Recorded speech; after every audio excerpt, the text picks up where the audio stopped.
자, 지금부터는 저희가 배임죄에 대해서 이야기를 좀 해드릴 텐데요. 연일 지금 최근에 굉장히 논란입니다.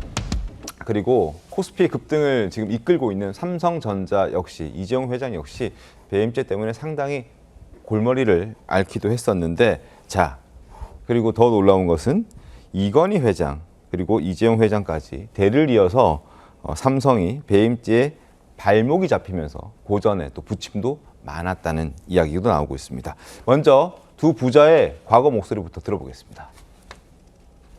바꾸려면 철저히 바꿔. 극단적으로 얘기해. 농담이 아니야. 마누라 자식 빼는 건 다 바꿔봐. 정말 요 앞으로 몇 년, 10년 사이에 정신 안 차리고 있으면 금방 뒤지겠다 하는 느낌이 들어서 더 긴장이 되네요. 회장 취임하신 소감 한마디 해주시죠. 제 어깨가 많이 무거워졌습니다. 국민들에게 조금이라도 더 신뢰받고 더 사랑받는 기업 만들어 보겠습니다. 많은 국민들의 응원 부탁드리겠습니다. 감사합니다. 자, 이재용 회장이 그 두 번의 옥살이와 또 10년 가까이 이어진 재판이 시작됐던 게 바로 이제 배임죄였고, 양효 변호사님, 뭐 이건희 선대회장도 배임죄로 골치 아팠던 적이 있었다면서요? 맞습니다. 사실 뭐 이건희 회장 같은 경우에는 에버랜드 사건 있죠. 네. 에버랜드 전환사채를 아들이었던 이재용 회장한테 싸게 넘겼다. 그래서 이제 손해를 끼쳤다. 배임죄라는 게 이제 간략히 말씀드리면은 어떤 임무를 부여받은 사람이 그 임무를 위반해 가지고 네. 여기서 본인이 회사거든요. 회사에 손해를 끼쳤을 때 적용되는 이 범죄이고요. 문제는 기준이 모호하다는 겁니다. 기준이 모호하다. 그렇습니다. 그래서 이제 그 경영상 판단에 해당하는 것까지도 이게 지금 배임죄로 포섭이 될 수 있다. 네. 이 부분 때문에 지금 문제가 되고, 당시에도 이제 에버랜드 같은 경우에 대법원에서는 무죄 취지로 파기환송을 했었습니다. 근데 이번에도 사실 이재용 회장 같은 경우에 또 이제 제일모직하고 삼성물산 합병 네. 이 사건 다루면서 또 마찬가지로 이제 배임죄로 같이 또 기소가 되고 이러다 보니까 일각에서 이게 배임죄가 이 모호한 구성 요건으로 너무 기업의 발목을 잡는 것이 아니냐, 이제 이런 그 주장이 나오긴 했습니다. 그래서 지금 배임죄를 없애느니 마느니 혹은 이걸 개선해야 된다, 아니다 없애야 된다, 여러 가지 말들이 많이 나오고 있는 거 아니겠습니까, 김용진 교수님? 맞습니다. 사실 이제 전반적으로 보면 그 대륙법계하고 영미법계가 좀 다르거든요. 네. 한국, 일본, 독일은 배임죄가 있고요. 네. 영미법계인 미국, 영국, 캐나다 이런 쪽은 없어요. 배임죄. 아예 없군요. 그러니까 우리는 또 특히 한국은 배임죄를 네 가지가 있어요. 네. 형법상 일반 배임죄, 업무상 배임죄가 있고, 상법상 특수배임죄가 있고, 특가법상 특별범죄가중처벌법에 네. 따른 배임죄가 또 있어요. 이러다 보니까 너무 많다 이거. 너무 많다. 네. 그래서 이제 미국 같은 경우는 영미법계는 아예 네. 배임죄가 없기 때문에 주로 민사상 책임을 강조를 해요. 그리고 민사상 책임이 좀 부족하면 예컨대 뭐 지위남용, 네. 사기 이런 형태로 규율을 하고 있거든요. 특히 이제 우리나라는 뭐 경제형벌, 즉 인적 처벌을 하거나 뭐 과태료 내거나 이런 것들이 약 5,886개라는 거 아닙니까?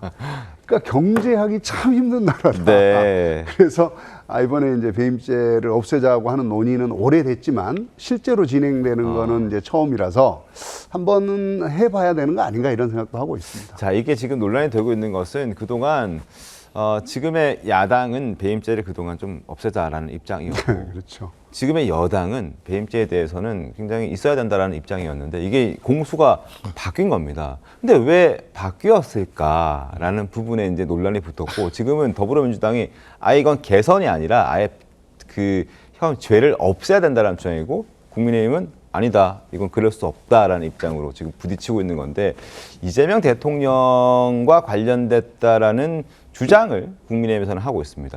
이재명 대통령도 취임 후에 그동안 이 배임죄에 대해서 문제점이 많다는 얘기를 자주 꺼냈습니다. 그래서 우리나라는 전과자가 너무 많다라는 것도 배임죄 때문에 기업인들이 기업 제대로 할 수 있겠냐라는 그런 족쇄를 풀어주자라는 입장을 주로 내왔었는데, 일단 그 목소리 들어보고 진짜 논란이 되는 내용들 간략하게 정리해드리겠습니다. 한국에서 기업 경영 활동하다가 잘못하면 감옥 가는 수가 있다. 이러면서 이제 국내 투자를 망설이는 경우가 있다고 합니다. 우리나라는 전과자 너무 많아요. 그 배임죄라고 하는 게 있잖아요. 왜 이렇게 해서 기업에 손해를 끼쳤어? 배임죄로 기소하잖아요. 그것도 유죄가 나서 감옥을 가요. 그 위험해서 어떻게 사업을 합니까? 자, 지금 이렇게 논란이 되고 있는 상황에서 자, 과연 경제계, 기업들은 이게 없애달라는 목소리인가요? 아니면은 개선을 해달라는, 간략하게 좀 정리를 해달라는 얘기인가요? 아까 4개나 있다고 하셨으니까요. 맞습니다. 사실 두 가지 다인데요. 네. 원래 이 경제계 쪽은 상법상 배임죄는 없애달라는 거고, 업무상 배임죄의 경우도 명확하게 정의를 좀 해달라. 경영 판단의 경우는 배임죄에 해당되지 않도록 해달라. 네. 요게 이제 사실은 김태년 의원이 지난번에 냈던 법안이 이런 법안이거든요. 네. 상법상과 특법상 배임죄는 없애고 형법에 경영상 원칙, 판단 원칙을 놓자. 이렇게 정리를 한 건데, 요번에 나온 건 좀 과격하죠. 아예 없애자니까. 그러면 이제 없어지면 어떤 걸로 규율이 되냐면 아까 말씀드린 대로 영미법계처럼 주로 이제 사기, 민사상 책임과 사기, 그리고 지위남용 요렇게만 정의가 될 겁니다. 사실은 어떻게 보면 상법상 배임죄가 있고 거기에 경영 판단의 원칙을 집어넣으면 기업인들을 훨씬 더 강하게 보호를 할 수가 있어요. 지금의 형태는. 네. 근데 기업인들이 요구하는 것처럼 다 없애면 네. 오히려 지금 사기로 이 소송이 일어날 가능성이 매우 높거든요. 지금 현재 이 배임죄가 있는 일본의 경우는 작년에 31건이에요. 배임죄 네. 소송이. 우리나라는 955건입니다. 오, 30배 정도. 네, 이게 일본은 어떻게 정해요?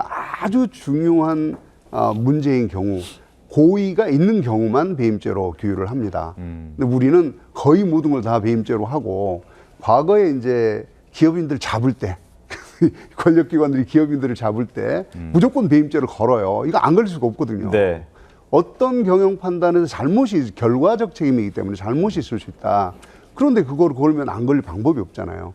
그렇기 때문에 이번에 이거를 좀 정리를 하고 가면 좋은데, 네. 아예 없애는 것은 기업인들한테 조금 더 불리할 수도 있다. 이 부분은 고민을 좀 해야 되는지. 근데 지금 더불어민주당이 지금 여러 가지 아예 없앴을 때 문제점에 대해서 지적해 주셨는데, 양호연 변호사님, 더불어민주당은 아예 없애자는 거잖아요. 그러니까 이 아예 없애자는 게 정말 기업을 위한 것이냐, 아니면 다른 사람을 위한 것이냐 얘기가 나오는 거 아니겠습니까? 맞습니다. 사실 이게 법조항이 없어진다는 건 정말 어마어마한 거거든요. 네. 법조항이 없어지면은 그 범죄로 재판받은 사람들의 재판이 다 없어지는 겁니다. 네. 면소 판결을 받게 되는 건데요. 이전에 재판 받던 것도 없어지나요? 맞습니다. 이게 보통은 이제 법을 개정하면 소급 적용이 안 되는데 네. 이런 처벌 법규의 이런 개정 같은 경우에 폐지 같은 경우에는 소급 적용이 됩니다.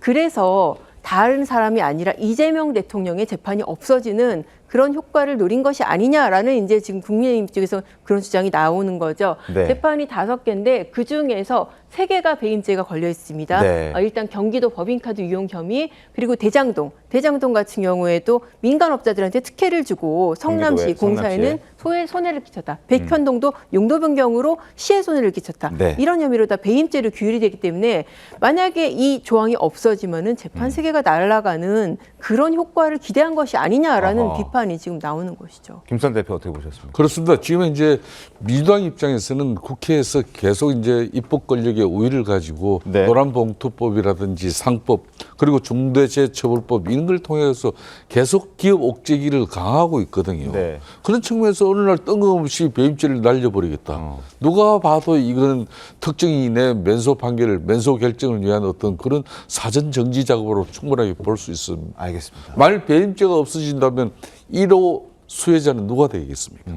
좀 전에 양 변호사님 말씀하신 내용과 연결시켜 보면 답이 나옵니다. 알겠습니다. 교수님께서는 어떻습니까? 진짜 기업을 위한 것이라면 뭐 노랑봉투법이라든지 다른 이제 기업들이 좀 불편해하는 법안들에 대해서 좀 더 신중하게 접근했었어야 되는 것 아니냐 이런 비판도 함께 뒤따르고 있는 건 사실이잖아요. 뭐 충분히 그런 비판들이 있을 수 있다고 생각이 되고요. 네. 하지만 이제 이번에 배임죄를 없애는 거는 상법 개정안을 통해서 네. 지배구조를 완전히 바꿔놨잖아요. 네. 근데 거기다가 배임죄까지 같이 가져가는 건 너무 과중한 책임을 경영진한테 지우는, 기업한 사람한테 지우는 거다.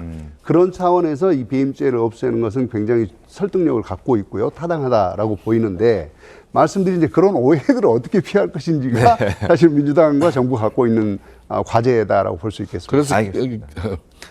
김 교수님도 말씀을 하십니다만 이 상법 개정할 때 아직까지 우리 기업들이 거기에 적응하고 이걸 다 준비할 수 있는 그 시간적 여유를 주고 이걸 했는데 그걸 빼버리고 지금 민주당이 강행해버리거든요. 그리고 그런 가운데 이 배임죄 이까지 두면은 이는 무리다. 그래서 배임죄는 드러내야 된다. 알겠습니다. 이 논리로 가는 거죠. 알겠습니다.